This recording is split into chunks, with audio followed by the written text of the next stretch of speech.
Ada kalimat dari Imam Syafi'i.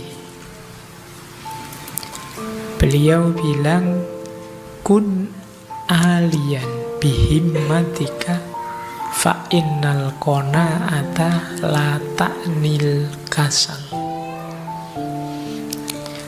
Jadilah engkau orang yang berkeinginan tinggi, bercita-cita tinggi. Karena sesungguhnya qanaah itu tidak berarti males. Ini orang sering salah paham kan, memaknai qanaah itu, ala pak, hidup ini saya pasrah saja, sudah ada yang ngatur. Terus kalian tidak ngapa-ngapain, itu males namanya. Dan itu bukan qanaah. Jadi qanaah itu keterbukaan jiwamu menerima berapapun bagianmu yang diberikan oleh Allah setelah kamu berikhtiar maksimal semampumu. Nah, targetmu juga jangan yang rendah-rendah, ya targetlah yang tinggi. Jadi bukan target yang biasa aja. Makanya kata Imam Syafi'i, kun aliyan bihimmatika. Jadilah orang yang bercita-cita tinggi. Bercita-citalah setinggi mungkin. Karena apa? Karena nasib kita seperti apa kita tergantung cita-cita. Jangan beralasan qanaah, kemudian kamu jadi males. Jangan beralasan pasrah terus kamu jadi males. Jangan beralasan semua sudah dijatah, sudah ditakdir oleh Allah terus kamu jadi males. Jadi pandangan kalau dalam Islam tentang takdir, tentang qanaah, tentang ridho, itu arahnya tidak membuat kita pasif sebenarnya, tapi maksudnya adalah agar kita tidak putus asa apapun hasil yang kita terima. Tapi sebelumnya ya diawali dengan ikhtiar-ikhtiar. Baik, jadi ini kun aliyan bihimmatika fa innal qanaata la ta'nil kasal. Selanjutnya tulisannya hilang jadi tidak usah saja. Ini sebenarnya urusan font ya, dari Ibnu Qayyim al-Jauzi. Ini arahnya, pikirannya sama seperti Imam Ghazali tadi. Jangan bercita-cita rendah kalau engkau bisa tinggi. Jadi jangan hanya target 10 kalau kamu bisa 100. Itu sama kayak kalian ditanya, ini kan konteksnya misalnya, kuat enggak kamu puasa sunnah Senin Kemis setahun penuh? Kuat sih, kuat Pak. Ayo berarti kuat, sudah. Target sepenuhnya. Itu namanya jangan target yang lebih rendah kalau yang tinggi kamu kuat. Kira-kira kamu baca 1 buku seminggu bisa enggak? Bisa Pak kalau 1 buku seminggu. Ya sudah, target saja 1 buku seminggu. Jangan target 1 buku 1 bulan. Kalau seminggu bisa tamat. Ini quotes dari Ibnu Qayyim ini. Jangan menuju yang lebih rendah kalau engkau bisa lebih tinggi. Ini berarti sebelum itu kalian harus bisa membaca dirimu, kapasitasmu, kemampuanmu. Kadang-kadang kita itu milih nyaman, milih tidak repot, milih enak dan aman saja. Akhirnya kita target yang level-level bawah, padahal kita lebih tinggi bisa. Dari sini nanti mari kemudian kita tetapkan, berarti saya harus punya resolusi, saya harus punya target-target. Paling tidak setahun ke depan, tahun baru 2026 saya harus jadi seperti apa sudah. Kualifikasi saya sudah naik berapa jenjang. Nah, ini kalian mulai sekarang ya. Nah, sekarang kita belajar sebentar caranya gimana Pak. Ada beberapa strategi. untuk kita bisa membuat resolusi. Nanti setelah ini silahkan teman-teman bikin resolusi sendiri-sendiri. Yang pertama jelas ya, bikin tujuan. Tetapkan tujuan. Diingat-ingat tujuan yang spesifik, jangan yang umum. Kalau umum biasanya tidak jalan. Kamu cita-citanya jadi apa? Jadi orang yang berguna, Pak, bagi nusa, bangsa, agama, dan orang tua. Wis itu alamat gak melaku mesti. Tujuanmu terlalu umum.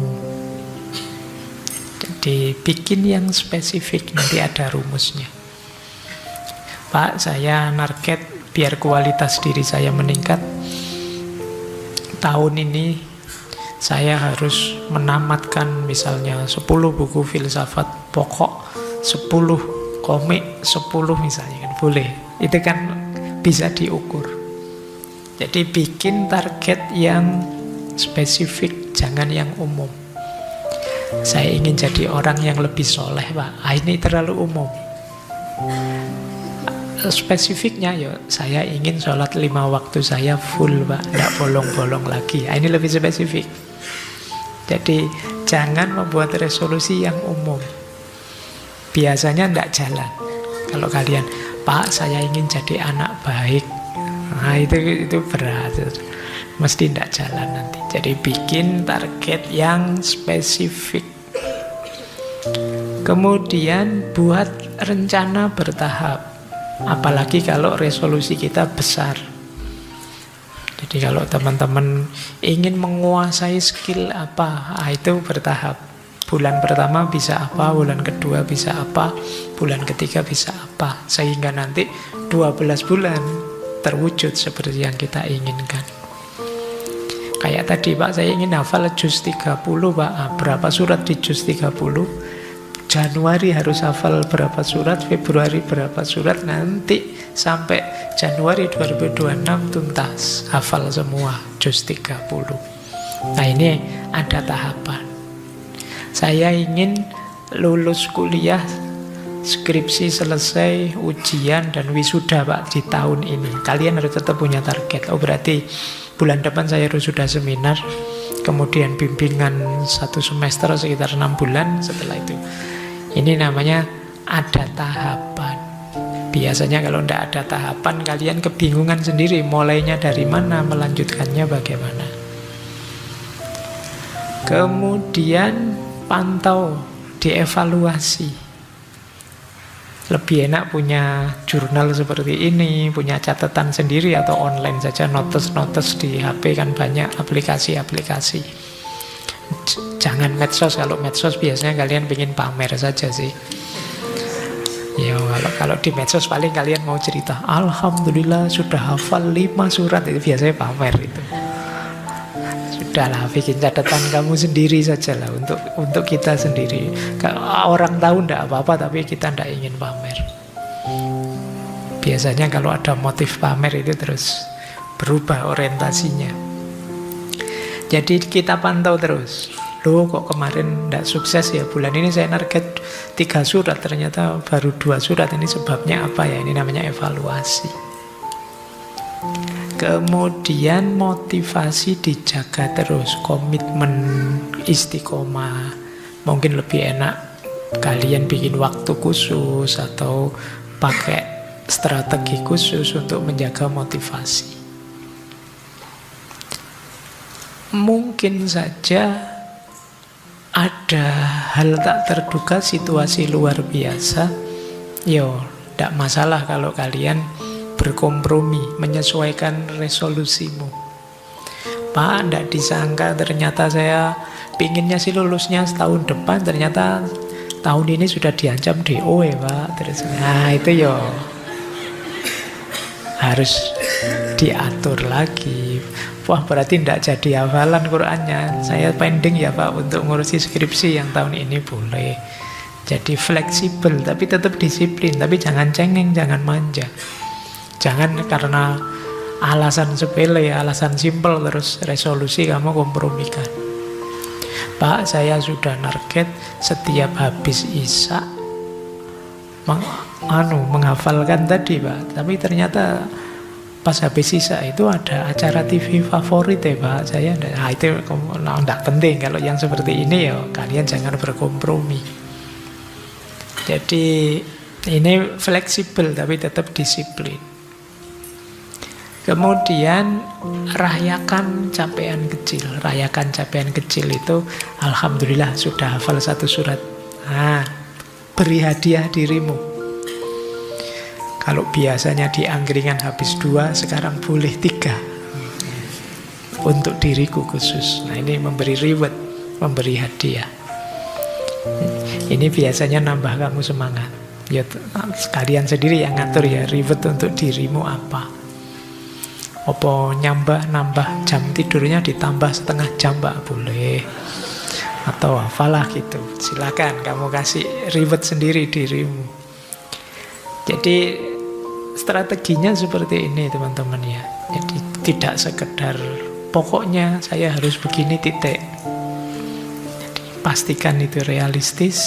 Kemudian bikin tahapan-tahapannya dalam setahun. Pantau mungkin dengan catatan, dengan jurnal atau apa.